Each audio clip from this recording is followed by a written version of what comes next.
All right, it's the Pop Tower Podcast. It's episode 34. I'm Peter W. Dawson. I'm James Bullock. And we're here to talk about video games, television, sort of, and movies. Trifecta. Sacred. How you doing today, James? Oh, man, when you said sort of, all I can think about is the exact show that we're talking about today because of one of the characters being a sort of character. Yeah. Well, there's a lot of stuff you can get into there. Yeah. But I want to start out on a more somber note. I just want to pour one out, metaphorically speaking. I'm not actually going to pour anything out because, you're not a wasteful person. Yeah, and I'm also surrounded by carpet, so it's like that. Even though I did it on the wood over in the other room, that wouldn't be good. I'm like, there's no good.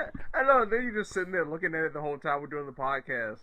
And he's like, I gotta clean this up when I finish. I gotta clean this up. Why did I do this? Well, because I wanted to get ants, apparently. Because that's how you get ants. Which has no bearing on what we're talking about, but I will always drop that reference when I can. So Telltale Games, a game company that's been around for quite a while now. Yes. And are usually credited with help reviving the adventure game genre. Yeah. Have sadly shuttered their doors, more or less, and with much controversy. I don't know. We probably shouldn't really get into the controversial part of it because it could get kind of political. And and we still don't know all the details either. Too. It's like some of he said, she said. Certain people are very pro Telltale during their experience. A lot of them are very anti, and just the overall narrative of game companies not appreciating their employees. Probably the most neutral thing I would say is I hope everyone lands on their feet and everyone gets what they were owed or deserved. Mm-hmm. Yeah, and that was one thing that I definitely was so happy about seeing the fallout from it, was just how much the gaming community came together in hopes of trying to help everyone land on their feet. Oh yeah, no, there's threads online that lists every game company that's hiring for the type of people that they had. So, and I can think of a few games that probably could have used some more of their employees with some. Yeah, definitely.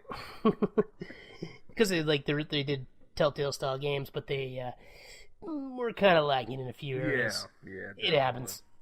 But yeah, so Telltale Games, they did such things as the Walking Dead Telltale series, which was it season 1, season 2, 100 Days or something like that. Yeah, 400 Days. Michonne's spinoff. Yep. And then we had the New Frontiers, and now we're on the final season. Yeah, so that's a total of 5 seasons? 6. Oh, 6, right. Yep. Man. I can't count. It was funny, I really didn't realize it was that many until I just said it. Yeah, because we had all that. We had Batman, the Telltale series. 2 seasons of that, yep. Yep. The first season was pretty good, actually. I really liked what... I just played the second season about a month ago, and it was really good. Yeah, both seasons of that were I still think there's a couple things that can be improved on, of course. Right. But I got a good... And that's a really fun one to do without talking. Because my favorite thing to do in a Telltale game is because silence is always an option. Only picking silence. Yeah, just picking the ellipses. Just let that run. Yeah. Or my favorite combination, do that, and then when you have a choice between violent action or peaceful action, always picking violent. So you're just this silent, violent thug. I mean, don't do it on a serious playthrough, but if you're doing a replay, it's a fun way to do it. You're just having fun with it. Yeah, like Wolf Among Us. Yeah, that was one of the things I always loved about it, is the fact, see what could happen if you do it this way. And then my personal favorite from all of them is actually Tales from the Borderlands. Oh my goodness, man! What a great season, great series period. I know we were both hoping for a second season. I know, and that was the one they never confirmed. We got Wolf Among Us season 2 was supposed to be coming, and that's not happening. Potential. I think God of War, Game of Thrones. Yeah, same time. Game of Thrones is supposed to get a second season. I did not like that one. I actually did. By the end of the season, I really did want to see a second season. I hated the villains. Oh yeah. The villains were so boring. It's like, oh, you really want to punch him in the face? Don't. You really want to punch him in the face? Don't. Oh, you really want to punch him in the face? Too bad, they already won. I just want to see Samoa Joe in the game again. That's all. Oh, that's true. That wasn't a wrestling game. So, shout out to Samoa Joe, yeah. Yeah. He was great in that. And he then really was. But yeah, no, it was just... Yeah, that was one of the ones I didn't really like as much. Although it would have been interesting to see what they did with the second season, given how the game can end. Right. And then because that was probably the one that had the most consequences for some of your choices. Yeah, it really did. It really did. And that was one of the aspects I think a lot of people don't give credit to, is the fact of the community that it built, with the idea of seeing how people reacted, how people made choices after you play through an episode, and you'll see like experts, like 43% chose to kill this person while you were in the lower percentile, the higher percentile. Like, I always love that aspect of the Telltale games. Yeah, and it just the specific decisions you can make that actually did have consequences. Yeah, I know. Not all of them. Yeah, a lot of people always make fun of that. Like at the beginning of every episode, your choices will affect the outcome of this game, and I know a lot of people always make fun of the fact that a lot of times the choices don't, but they don't get credit to when they actually do, especially when you move from season to season, as we've seen definitely in the Walking Dead seasons. Like, some major things tie into each season. I was gonna say, yeah, Walking Dead's probably the most it's probably their best example, but like I said, Tales from the Borderlands, especially from episode to episode, there's some big changes that can happen. Yes. And that was easily one of the funniest games they ever made. Oh, one of the funniest games I ever played, period. Oh, yeah, absolutely. Enhance! You can't just say enhance. And, like, the twist on, like, the masked man and everything. Oh, man, such great stuff. Really also, most adorable romance ever. Oh. We probably shouldn't spoil that. If you have the opportunity, definitely play that one. If you want to give a chance to a Telltale game, that's the one to do it. I don't ship often, but when I do. Man. Yeah, no, Telltale, it will be missed. It is a shame that final season of Walking Dead had to get cut short. It's a shame we're not going to get Wolf Among Us Season 2. Mm-hmm. It's because there's a lot of potential there, but Frank, talk for a second. It's an episode of The Punisher, and I'll be frank. They were using an outdated engine when they started. Yeah. And while they were making do pretty well, especially with the artistic choices, the engine was becoming notorious for having problems. Oh, very much so. And there was a whole game that just no one cared about, because Guardians of the Galaxy did not get much attention at all. Yeah, and there was another game I recently played. After I got my Xbox One, I played it. And it was really good. But it was just one of those things, I think it was fatigue. It really was. It was just, they had too many of the same games, even with established franchises that were completely different from the other. Just the fact that it was the same type of game. Mm-hmm. It was a little bit borderline fatigue. Especially when you're going from Guardians of the Galaxy. We had Walking Dead final season out. We just had New Frontiers. Like I said, had Batman Season 2. I don't know how many people played the Minecraft seasons. I never even played Season 2, even though I did mostly enjoy Season 1. Yeah, well, the first season got a lot of buzz, but I don't know how much the second season got. No, I don't remember any buzz. And to top it off, and that was one of the reasons I was kind of waiting around to play it, was because I was expecting a disc version with all the episodes. And I don't even think they even put out a disc version of Season 2. No, I don't think they did. Yeah. Yeah, so it was sad because they had a formula, they had a blueprint after they found the successful Walking Dead, and unfortunately, it was just too costly. Yeah, and there was not enough innovation was probably the other thing, because like we've seen some other ones do some really interesting things. Like I can't remember the name of the game, but there's this one, they introduced an idea that your character could have like skills and such, which means certain, like if you play Pillars of Eternity, for example, you can have certain dialogue options if you have certain stats or whatnot. Right, they did that with a narrative game. So like like in a dialogue focused game, you can only do certain things if you have these certain skills. Right. And I thought that was an interesting kind of RPG light mechanic they added. And it would have been interesting to see that in Telltale. Like if trying to think here. If you had certain segments where you can only play as one character or the other, and it would dictate more on if you had the character who had more experience with guns or the character who had more experience not with guns. Right. Or just to even tie it in right to Telltale, if they had thought about this a lot earlier, with the whole narrative, the character arc of Clementine in The Walking Dead, and just how the stuff that she learned, like stuff that Lee taught her in the first season, how that could have played into the second season, be it like through stealth or through combat, like teaching her certain things that she could have done. Like one of the key moments in the second season when they teach her how to clip a walker in the knee, to drop him down, then you can stab him in the head.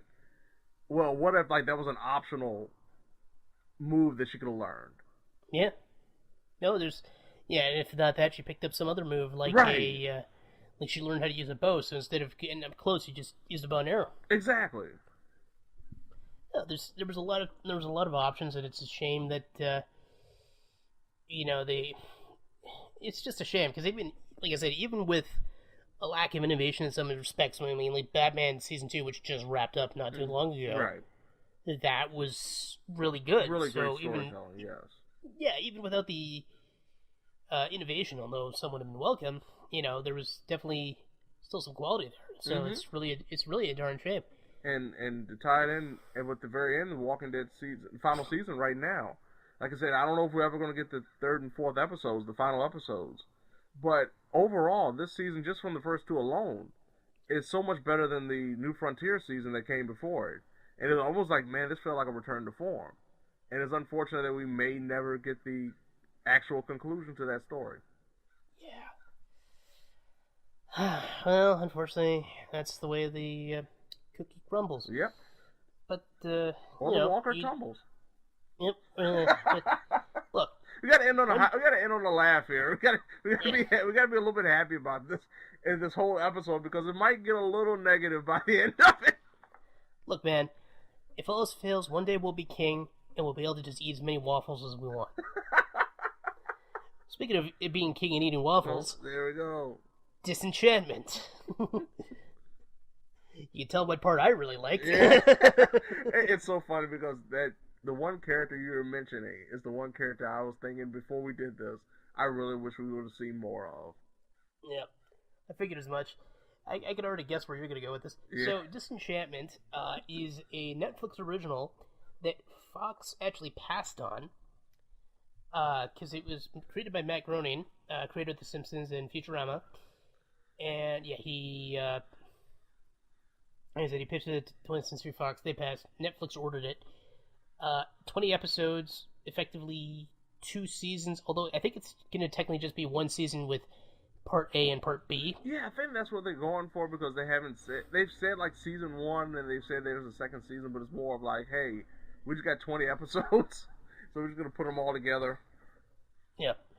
And it as a result, has a very familiar art style, stars more than a few familiar actors, although quite a few actors I'm actually impressed they got, because, so to go over it, Disenchantment is essentially a parody of fantasy series, set in the world of Dreamland, but then there's all these other, like, lands, like there's Darkmire, there's, what was the other one?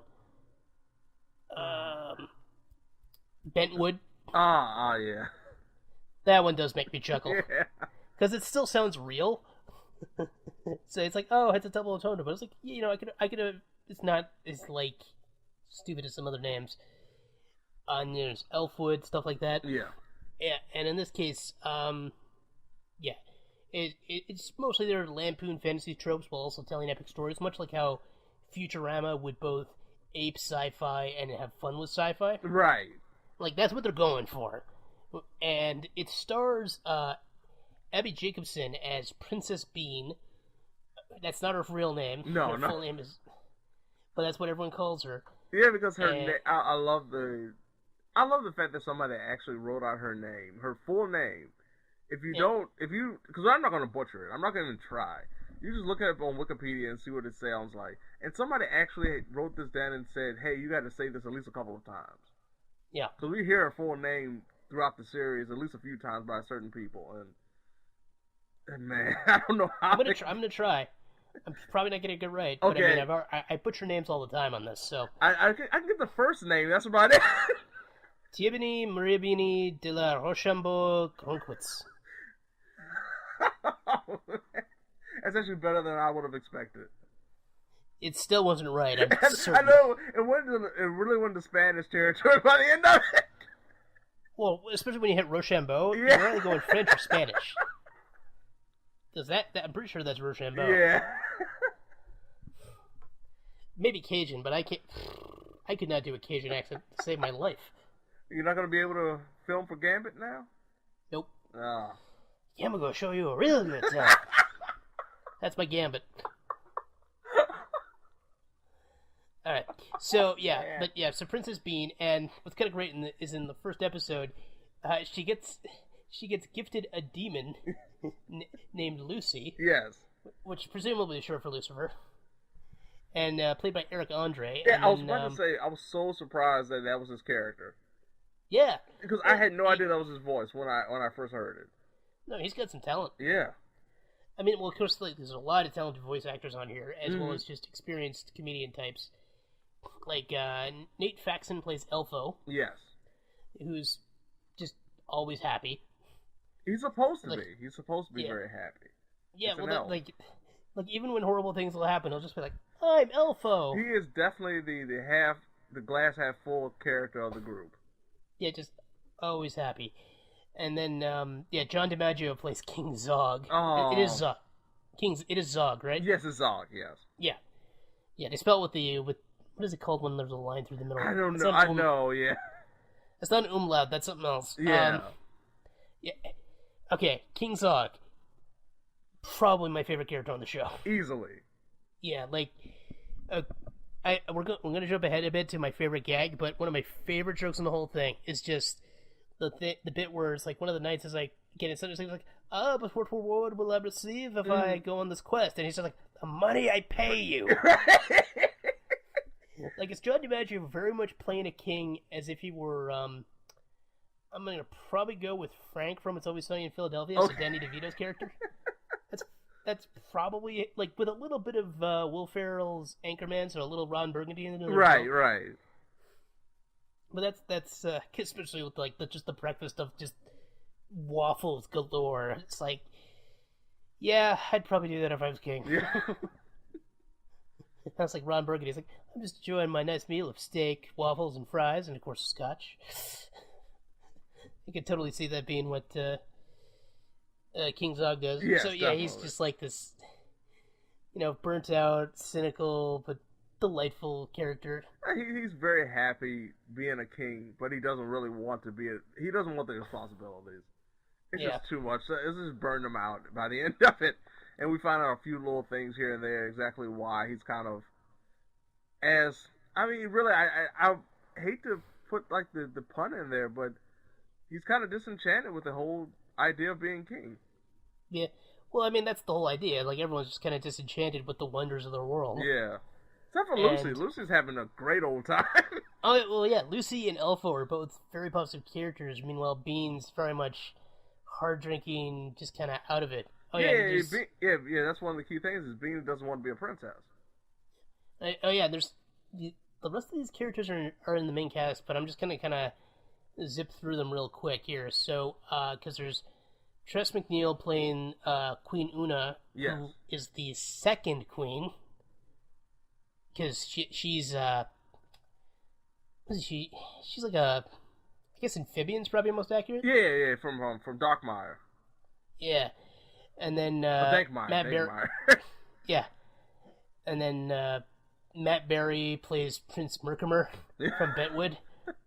Matt Berry of IT Crowd and Toast of London fame. Yeah, it has a great gag early in the series that plays throughout the entire season. Yeah, no, he's pretty top notch, and of course he is the actor himself has a voice made for this type of work. Very much so. Thankfully, he totally nails it. If you've ever seen anything he's done, he always just says the most bizarre things. And then we get David, voice actor veteran David Herman. Mm-hmm. Yeah, he's in there. Plays a few different characters. He's like the Herald, and then he's also Merkimer's older brother. Yeah. Geisbert, that's the name. And then Maurice LaMarche, of course, is also in. He did a lot of stuff in Futurama. Mm-hmm. And he plays he's a prime minister, right? Yeah. He's kind of It's revealed pretty early on. Like he actually literally has a third eye. So it's just great. And solid character name, slight pun, Oddball. Yes. I'll take that. We got Lucy Montgomery plays Bunty. Yes. That's a pretty terrible name. Yeah, very much so. But I love the character because she's presented as kind of being dopey and just very helpful. But there's a very, very disturbing side to her that we don't know about until like very later on in the season. Yeah, we'll get to that. I just want to get through the rest of the cast real quick. Because we also got Billy West, and of course he's probably, he's super veteran voice actor. Of course, also playing like, Fry on Futurama, Stimpy on Ren and Stimpy. So very much a veteran voice actor. And in this case, he's Cercerio, the wizard, or sorcerer, if you will. And I think he also plays a couple of the... Isn't he also... he's also the jester. Yeah. And then Noel Fielding, also from IT Crowd fame and other stuff. I forget. I think it's The Mighty Boosh is what one of his series is called. Okay. And he's Stan the Executioner. Yeah, just the happiest executioner in the world. Which, again, makes sense given his natural voice. And I'm going to skip over the last one. Yeah. That's kind of a spoiler. Yeah. Yeah, I shouldn't get into that. Let's just say there's another veteran a veteran actress who does a pretty good job in her role. Yeah, especially by the end of the season. Yeah, because that's the thing. Like, the only voice I don't really like, and it's kind of unfortunate, is got to be Beans. Yeah. It just feels off. Yeah, like, it's not terrible, but I don't know how the hell, like, this is a glaring and I know I'm not alone in this. Like, you agreed with me, and I've talked to people about this too. If you can get past Bean's voice, you're gonna probably have a much better time at this than some others will. Because I know a lot of people, it's just they couldn't get into her as a protagonist, and a good chunk of it is probably either her name or her voice. Yeah, I'm fine with the name, but the voice and just the way it comes across, like the way she just comes across as a character, just feels odd. Yeah, I know it's hard to put my finger on. It's just something. It's off about the character as a whole, and unfortunately, Abby's voice work for that character just doesn't fit. I can drop a bomb on you here. Okay. I'm gonna go 1960s film trivia on you. Okay. It's like having Barbara Streisand play a character that should have been played by Carol Channing. I am specifically referencing 1969 film Hello, Dolly. where a 25-year-old woman played a role originated by 50-something-year-old actress. It's like in this case, she sounds young, which is appropriate. She's supposed to be like 19, but maybe I don't know if should she have sounded more British? Should she it just doesn't work. No, it really doesn't. And unfortunately, miscastings can really mess with. If you don't think she's miscast, you're probably going to enjoy this series a lot more. And I think one of the things tying into the characters, the core group, and I understand where they're coming from that end, and the fact that Lucy, of course, is a demon, has no connection to the world that they're currently occupying. Elfo is an elf, of course, he's just an elf, so he doesn't have any real connection to the world he's currently occupying. But Bean has been in Dreamland for all of her life, and it just feels like she's completely disconnected from, like you said, from a vocal perspective, than any of the other characters, including her own father. It just doesn't make any sense. No, he sounds more in place, and he's just doing standard John DiMaggio. Right! That's really all it is. And, he's even making stupid jokes, that just feel, tired old gags still feel funny. Right. Because, DiMaggio's just nailing it for... And it's, her character itself isn't the best, but it's always hard being the protagonist in one of these series. I mean, consider Fry wasn't that great in the first season of Futurama. I was going to say that, and I know we talked about this before, and that this feels so much like the first season of Futurama, where all the characters, of course, are getting introduced and getting fleshed out. But it just feels like hers takes a lot longer to get to that point where you feel like, hey, I actually enjoy a character, if you can, compared to the other ones. Yeah, I know. It's like, well, at least Fry sounded like the voice was correct. I mean, and he was saying stuff that still felt appropriate for the character and everything. Mm-hmm. In this case, it doesn't work because it feels like she's supposed to be a fish out of water, but she's not. And she's not even out of water when it comes to the perspective of where she's at right now. I know. So, like, the writing just feels confused, and you add in the character not having like the right voice. It just feels like I can't even think of what else to compare it to. It's like if the network really wanted someone to star in a show, even though it really shouldn't have starred this person. Happened. It shouldn't be. Yeah, it was like, why don't we have? It's like, okay, so we're pitching a series about someone who runs a veterinarian clinic. I'd rather run a pet store. Okay, yeah, it's still about animals, and it's also a bar. Combination bar and pet store, you say, starring Ted Danson. Coming soon to CBS. Yeah, like, I don't know. I've gone over trying to explain this as best I can. Like, it's very hard. It's very hard to explain because it's really weird. It's one of those things that either it's an acquired taste or you'll just never care for it at all. Yeah. Like, it's probably not until like the 4th or 5th episode that the show really took off for me. Honestly, for me, it wasn't until I believe the 8th out of 10. Oh yeah, when we got the mystery of the town. Yeah, where was the town? It wasn't like it wasn't entertaining. It was just like it felt like standalone episodes that were pretty much ultimately forgettable. It wasn't until, like I said, like the last 3 episodes that it felt like, wow, I'm actually into the series now. And it's funny because I know a lot of reviewers said that the network only sent, Netflix and everybody sent only the first 7 episodes. So you have like to me, the worst of the worst until the very end. And then it's like, hey, we're doing reviews on these episodes that aren't the best ones. And then they're telling everyone that this show isn't really that good. And come to find out, no, by the end of it, it's actually very good. Yeah.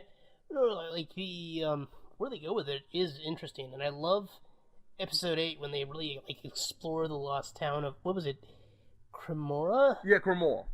Yeah, which I'm like, that was actually an interesting bit of like world building lore too, and I'm a huge sucker for world building. Like, if it wasn't for the fact that Lord of the Rings felt so impenetrable, like, you know, the extremis material with the Valar and everything, I would totally be into that. Yeah, because it's like, I just love that J.R.R. Tolkien's just like, I'm going to create an entire history for this world, and I do mean an entire history. You might have gone too far. But yeah, no, in this case, like, yeah, there's some proper world building. We see more of a narrative structure start to form. Like, in episode 7, stuff happens. Right. But episode 8 is when you really start to see, oh, this is what's happening, and you can start to see where it's going. And then big stuff happens in episode 9. Yeah, it just really escalates. And like I said, by the end of it, I was really, on the edge of my seat because I wanted to see what else could happen. And of course, with only 10 episodes so far, we don't know exactly when we're gonna see the rightful conclusion of apparently season 1. But it's interesting because, like I said, you get 7 episodes. They kind of build on each other, but are mostly disconnected. Yeah, I would say like 8, from a character perspective, it builds on each other. And then episode 8, just getting used to the characters. Yeah, I was gonna say episode 8 is when you start to get some development, but you don't realize just how important it's gonna be until episode 9 and 10 happen. Yeah, and you're like, oh. Yeah, especially with that cliffhanger on episode 9 leading into episode 10. Oh my god! Oh yeah. Man, that was a great twist. I did not expect that at all. And like that was the thing. Like, man, this is what I've been wanting from the show the entire time. Yeah.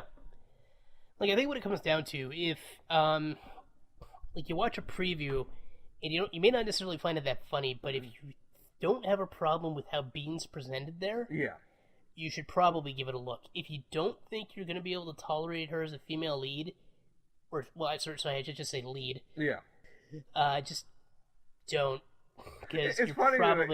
I hate to say it like you say it's a female lead, but it's funny because we can't really say it's just like the human lead. She's not really even just a female; she's the human lead. No, I know that's what I'm saying. Lead and an elf lead. Yeah, because like she's the protagonist by far, and she's the of the big three in the cast. She's also the female, which is why I said female lead. Yeah. But she's the lead. Yeah. Because whenever I say female lead, it sounds like, oh, but it's not like the lead. Yeah. Like, no, she's the lead. And she's not only the lead, she's the human lead. Yeah. For better or for worse, she's the lead. She's the lead, yeah. The visual stuff is pretty good. Yeah, I mean, it's Matt Groening and Groening at his finest. You know, it's no different than anything you've ever seen before. Just yeah. I don't know if everybody has 5 fingers though. Do they? I didn't notice. I never even looked. I just thought about it when I said it. Yeah. Yeah, it's just if you're used to the design from the characters on Futurama, you'll be fine with this. Yeah, it's closer to Futurama than Simpsons, definitely. Absolutely. Don't know if there's much else to say about this. No, just I'd say honestly, wait until they announce the date for the next 10 episodes. Yeah. I would not rush to see it right now. No, because if it's not going to come out until next August or something like that, you're going to be left with a bad case of blue balls for a while. I'm going to just flat out say blue balls. Poor Alpha. I'm just saying that. I can just say poor Alpha. He tried to get some so badly. Well, just, he's a nice guy. But I think at this point we're good to move on from a series where suit of armor's and all cracked up to be to a movie where suit of armor is kind of important. Yeah. So we're going to touch on a recent film, The Predator. Yes. Which is the latest entry into the Predator film series, which is one of the most confusing film series out there. More confusing than the Fast and Furious continuity, where for some reason cars from 2012 were appearing in a story that's still supposed to be set in 2003. Yes. In this case, The Predator. It's the 6th Predator. Well, okay. It's the 6th in the franchise. Yeah. He's got Predator, Predator 2, Alien vs. Predator, Alien vs. Predator Requiem, and then we had Predators, and now we've got this. Yes. But key thing about this, it has nothing to do with the Alien vs. Predator movies. Yeah. Oh yeah. No, none of them have. No. But I mean, they've always kind of alluded to no, they don't, and then it's maybe they do. No, this time it has nothing to do with that. Actually, I don't think it has anything to do with Predators either. It might, because that's kind of a gray area. Because Predators took place on an alien planet, right? So it's hard to say. It definitely connects to Predator 1 and 2, though. Exactly, it definitely does on that end. Yeah, this was probably the most direct sequel we've gotten since Predator 2. Because it's not only obvious that it's connected to those two movies, but they actually kind of name drop them by saying the years. Yeah, they mention the years and they hint at a couple of teams. Right. Or a team, which is supposedly Dutch's team from the 1987 film. Yeah, exactly. But they never say Dutch or anything like that. I get the feeling they might have tried to rope someone in for a cameo if they'd really felt like it. But they decided not to. Bad. They wanted Arnold to show up so badly. I would have been happy with that. Honestly, there was one moment. I'm not going to spoil anything, but it's just one moment at the very end. I was thinking, I said, maybe they found the Predator killer. Arnold's going to show up. And it didn't happen. It is what it is. But instead we got ourselves an interesting cast of characters. Oh, God. Just to name a few. Well, because we got Boyd Holbrook, who I remember mostly from Logan. Yeah. Where he was the kind of quirky cyborg mercenary type dude. Yeah. And the complete opposite here, he's just a gruff former Army Ranger who takes nothing from anybody and terrible father but great soldier. And well, of course he's a terrible father. Terrible lead. Well, of course he's a terrible father because he's got Jacob Tremblay as a son. Jacob Tremblay has to always be damaged. Poor Jacob Tremblay. No, actually I shouldn't say poor Jacob Tremblay because we find out in his character he is the next stage in evolution, human evolution, so... Of course. Look. This movie, man. This movie. We'll get to that. But yeah, we also got Keegan-Michael Key. in what... I don't even know where to begin with his character.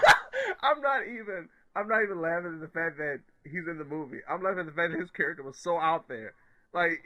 This dude was laughing so much, I'm laughing. Yeah, and then we got Olivia Munn.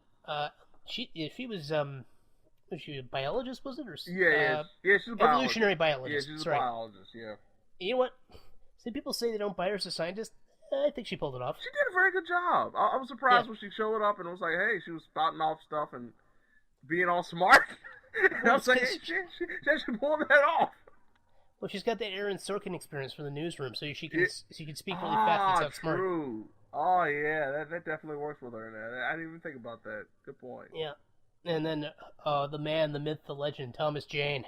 I'm so hoping you're going to bring that up, man. Thomas Jane, to me, stole the movie.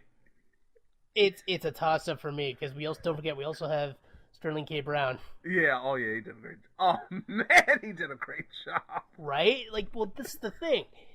Because I think what you've kind of figured out just from and I think I skipped over, Alfie Allen. Yeah.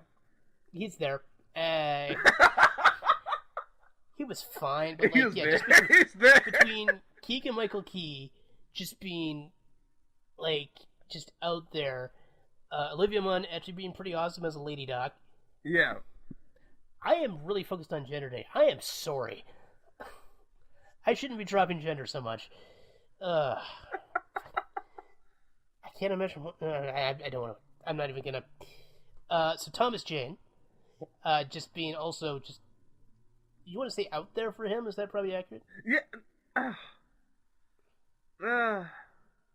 To a certain extent, I guess.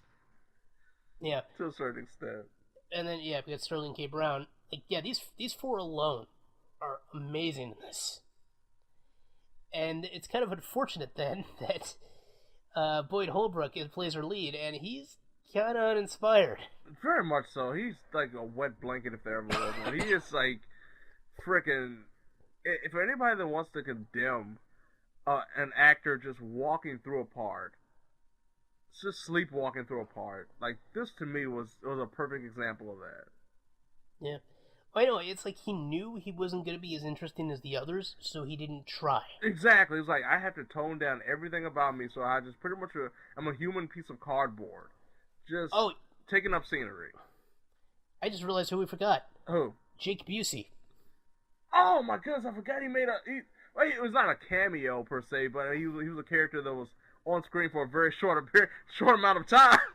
Yeah, but it's worth touching, because Gary Busey was in Predator 2. Yes. When I saw those teeth, I was so happy. And yeah, his character is actually Gary Busey's son. Yes, it is. I loved it. Like, in universe and out of universe. That was awesome. I loved it. And then, I forgot about Yvonne Strahovski, who's now Emmy nominated. Yes.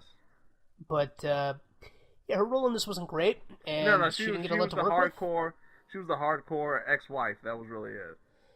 Yeah, like, her character description was probably just ex-wife. Yeah. See, this is the problem. Like, I'm like, why do I keep bringing up gender? I'm like, oh, right, it's because half the other time we're talking about female roles. Character. Yeah. All you knew her for was because she was the ex-wife of the lead. Yeah. That's it. Like, yeah, that's pretty thankless. And this is the second time I've seen an alumni from the TV show Chuck do that. Yeah. Because I don't know if you remember the movie The Judge, starring Robert Downey Jr. Yes. and Robert Duvall. Yes. Yeah. The Robert Downey Jr.'s ex-wife in that, only ex-wife was Sarah Lancaster, also from Chuck. Mm-hmm. So I'm now expecting a movie at some point where Zachary Levi just plays ex-husband. Yes. I'm sure he probably already has, come to think of it, but whatever. So, sorry, we've been talking a lot about the cast. We haven't really talked about the premise of this one. It's funny, like, the cast is so good, and yeah, just the way they portrayed themselves, a majority of them I enjoyed. It was just everything around it. Oh, my goodness. Because, it's Shane Black, and Shane Black is pretty famous for doing movies that are pretty out there. Yeah. Because, he cut his teeth, I want to make sure I can say this, because I might pick the wrong franchise, but I'm pretty sure it was, Lethal Weapon. Right. Because he cut his teeth on Lethal Weapon 1 and 2, and then he did a lot of classic 80s and 90s action movies, like he also did Last Boy Scout, Last Action Hero, Long Kiss Goodnight, and then he, Kiss Kiss Bang Bang. Mm-hmm. Plus one of my favorite underrated movies in recent history, The Nice Guys. Oh, really? I didn't know he did that. I forgot. I love The Nice Guys. But he also did, rather infamously, Iron Man 3. Yeah. Now, I liked Iron Man 3, but I know a lot of people that don't. Yeah, I thought it was okay. It's just something I never wanted to see again in my lifetime. Well, like, I heard somebody describe it like this, and I kind of agree with the statement. It's a pretty good Shane Black movie, but a pretty meh Iron Man movie. Right. Which is probably accurate, which is why, like, certain people can have affection for it, other people not so much. No. And I think that's kind of what we got here. I hate to say it. I'm not going to put Shane Black on such a high pedestal, but it's just like, he could have done more. He probably could have. More. This is a bad movie and just a pretty poor Shane Black movie. I wouldn't say it's a bad movie. I think it's a bad movie. Well, interesting. We're actually going to disagree a bit on this. Yeah. And it's not because it was like bad in terms of writing and just structurally. No. It was bad because of potential, I think. It was very possible because, like, he really tried to go in some new places with it, and it feels like he was getting pulled back. But they were still going in the quasi-new direction that they didn't actually go in. Right. Like my thing is, I looked at the start of the movie, and I loved the actual start of the movie. I think it was awesome because, like, this is what I was expecting it to be. And then it gradually just turns into an action comedy. Yeah, which is usually what happens with Shane Black movies, but it kind of did it a disservice as a result. Right, and that's why I think it's a bad movie. Like, that's my main thing. I don't think it's enough to make it a bad movie, but I can totally understand why you didn't like it. Yeah. I hear your opinion, James. I respect your opinion, but you're wrong. No, Peter, fair enough. Yeah, there it is. It's been so long since we've said that. Hashtag fair enough. Yeah, well, no, I can totally understand what you probably... Because we can't really get into too much into spoilers here, because we really shouldn't. Yeah, but there's a couple things we can spoil without it really affecting the overall plot. You're probably a better judge of this than me. Do you want to go ahead and...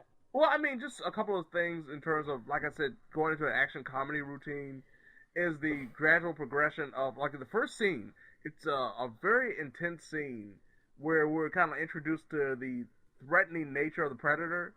Mm-hmm. And then we kind of get, things have gone downhill for our lead here, and Quinn is his first name, Yeah. And, I don't know why I wanted to call him Kentucky so much throughout this show. I mean, throughout the movie. It's like, because we had one character,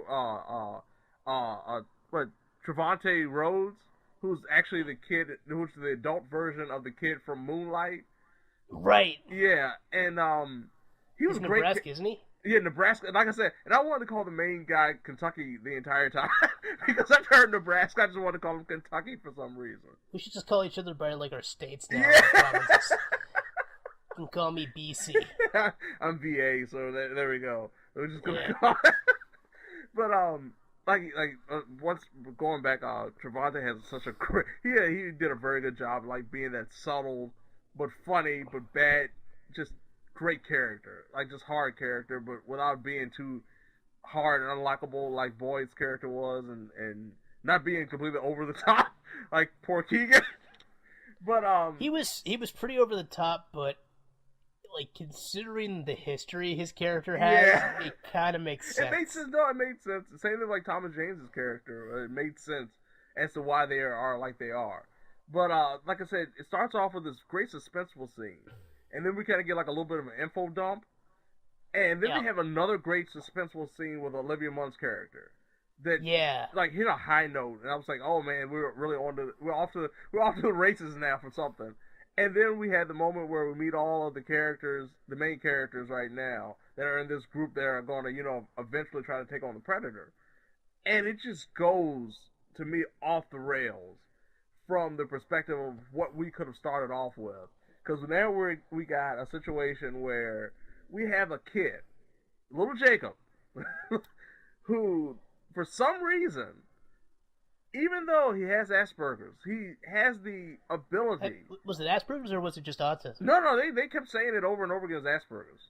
Okay. Yeah, I know they say autism with certain aspects, but like they repeated Asperger's like a lot. Right. Okay. Yeah, because I knew he was on the spectrum. Right. That was the thing. And then that's coming up a lot in film these days, isn't it? Yeah. And it was one of those things where I respect the idea of what they were trying to go with. Yeah. But this is ridiculous. This kid It really kind of was. This kid knows how to work all the Predator's equipment. I know. That's probably where it... Yeah, because without giving too much away of what happens, a major part of the movie is a kid gets into a Predator suit. Right. And can use it. And can use it without problems.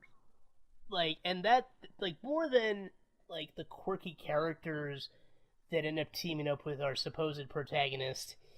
Like I said, it's kind of bland to begin with, and then it's completely overshadowed by these more interesting characters. Not just them, like, you know, the kind of oddballs, but even like Olivia Munn in her, like, more... She's pretty straight-laced. Right, and she's there really for just, like, information dumps and revelations. Well, it's like if everyone else were, like, the townspeople in Halloween, she would essentially be Loomis. Yeah. And I'm totally on board with that, by the way, if they ever do another Halloween remake, where it's like, let's just redo it and have Loomis be Olivia Munn. Yeah. We'll switch it up a little bit, but I think it'll work. Yeah, it's probably... Yeah, it's like, all that's going on, and that's fine. Like, even if when it gets more comedic, it works. Because, I mean, if you watch the first Predator, the squatties are so hilariously over the top. Right, it's still not the most serious, grounded action movie you'll ever see. No, like, it's kind of the point, because you see the macho American stereotypes getting just shredded by this unstoppable beast. Yeah, and it's really well presented, because it's like an interesting threat and of course we get the famous "if it bleeds, we can kill it." Right. If you've ever seen Predator the musical, if it bleeds, we can kill it. Now it's all up to me. Yeah. No, yeah, that's the part that they probably went to. Like, 'cause, I mean, Shane Black goes to some absurd locations with his ideas. I mean, you know, look at some of the stuff that happened in Iron Man 3. Right. But this was rough. Like, this was a really rough watch. And not to, like I said, I don't want to spoil too much of the overall narrative, but I will just give people that haven't seen it or looking forward to it, especially considering the posters. Like, I mean, it's not like it's unknown that we're going to get some Predator versus Predator action just from the posters alone. Yeah, no. Don't get excited about it. I'll just warn you right now. No, that's do not really get excited about it. That's the thing, because this is the problem, because we've got a franchise that wants to genuinely be awesome, but Shane Black this is why he was probably not the best choice for this film in the end, because he doesn't go for the badass moments most of the time. Right. And this is one where he probably should have gone for more. I'm going to say probably. He should have. He definitely should have. I'll just flat out say it. Like, you should have done more. And because there was... Most of the other stuff was done really well. Like, especially with what happens with the squad and what they end up doing. Yeah, the action scenes, especially the last, let's say, 15 minutes. Great. Like, that's what I wanted to see, too. Yeah. It's just, there's a big chunk in the middle of this movie, which is, like, what is it? It's an hour and 7 minutes. It's I think 97 minutes. No, it's 10:07 in total, including credits. So it's about a full 100. Okay. Give or take. It's probably it's a good chunk of it. I keep wanting to say like half an hour, but I think it's slightly more than that. Yeah, I want to say at least 45 minutes, because it's like that between the introduction to all the characters that we're going to really get involved with until about a Predator versus Predator battle. It's probably about a good 35 to 40 minutes of just random stuff happening. I'm going to say at least 30. Yeah. Including a moment that like made me think about Stranger Things Season 2. Yeah. I can imagine why. Yeah, because there's one introduction of an enemy type that it was like, oh man, they watched Stranger Things 2 and thought, like, what could we do to do this? What they did, and just completely do it the opposite way. Yeah, that was weird. It definitely one of the things I didn't need added to the lore. Put it that way. I mean, it makes sense, but at the same time, it's like, why? Did it though? No, it totally does. I don't want to get into because does it matter if we spoil this? I don't think so, because it really doesn't. It's not that big of a deal. Okay, so we get a predator dog? Yeah. Which I believe is what they actually credit it as. And I think it's what most people call it anyway. Without getting too much in, though, like, if you consider the predators to be hunters, it kind of makes sense that they would have war beasts. Right. Or hunting beasts. Yeah, I got that. I definitely got that. Yeah, like, that's what I'm saying. That's why it makes sense to me. I mean, the actual, like, look and use of the creature in the movie, Yeah, and my only thing is the fact that we've never seen or heard or just gotten a slight view of anything like this before. Well, I mean, I'm always fine with that, because they're always giving the predators new weapons and stuff, too. So, honestly, that doesn't bother me that much. Maybe a little, but I mean, it's one of those things. And not only that, it's just the way the thing reacted by the end of it. Like, I don't... Oh, no, you can totally be mad about that. Yeah. Like I said, it's like, I don't mind... You don't mind you don't mind the introduction, it's just the usage. Yeah, which is usually how it goes with me. I'm like, oh, again, world building. I'm like, okay, I can get behind this. Oh, this is kind of dumb, though. Well... Alright, well, just wake me up when Melkor arrives. Going back to Lord of the Rings. I'm throwing out so many references today. I'm throwing out so many references and getting oddly focused on characters' gender for no good reason. It's a weird day. It's a weird day. But every other day it's Tuesday. Or everyone else is Tuesday. Damn it, Bison. Okay, we're making Street Fighter the movie references. I think we need to wrap this up. Oh, man. Overall, what's your thoughts? I do think if you like Shane Black especially, you probably will like it. But if you're a diehard Predator fan, you will probably not like this. Yeah, and that's where I'm coming in on. And I'm not even that diehard of a fan. It was just one of those things that I kind of had the expectations of it. The opening sequences were like, wow, okay, this is what I'm looking forward to. I'm excited to strap myself in for this, and then I don't get any of it. And I thought about it a couple of days ago, and I don't know if you agree with it, but to me, this is just Rampage. No. No, this is Rampage without, like, just... I mean, we have one friendly enemy that becomes an enemy, you have to take it down. You have other enemies that's around that you have to take down. And you have silly characters that really add nothing to the plot. To me, this is more just an ode to Shane Black's film career. Because we got, like, the Predator stuff, we get Kiss Kiss Bang Bang, we got a little bit of Lethal Weapon. Not so much Lethal Weapon, but we got a little bit. We absolutely got some Last Boy Scout in this. Yeah, definitely. And then the problem was we got too much Monster Squad.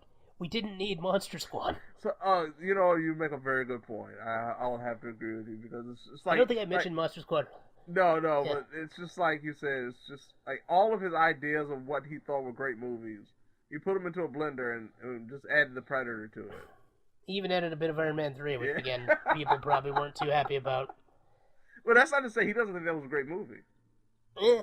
Well, these are movies he did, though. Right. And like I said, that's not to say he doesn't think they're great. Of course, I would be proud of everything I made, too. But, I was about to make a really dirty joke there. I'm not going to make it. You can probably guess where I was going with it.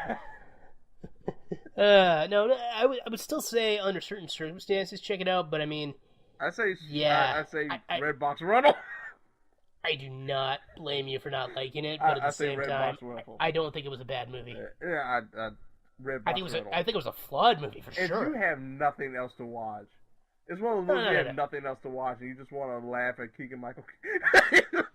Nah, you're making it sound more brainless than it was. You want to, like, see Thomas Jane in a new light. And I say, dread it. Well, see Thomas Jane in a new light. Watch the scene from Scott Pilgrim vs. the World. Freaking vegan police. Oh, man. Great stuff. Thomas Jane's a national treasure. He really is. He really is. I'll totally give you that. Well, on that note, Thomas Jane, you ever want an interview? We'll be happy to talk to you. We'll be 57 on the list, but we were there. 57? I think you're giving us too much credit. Well, thank you for joining me today, James. Oh, it's always a pleasure. Not as pleasurable as watching The Predator, but overall it's a pleasure. I don't know how to take that. I think I'm just going to go check on my carpet and make sure it hasn't gotten any ants. Till next time, folks, have yourselves a good day.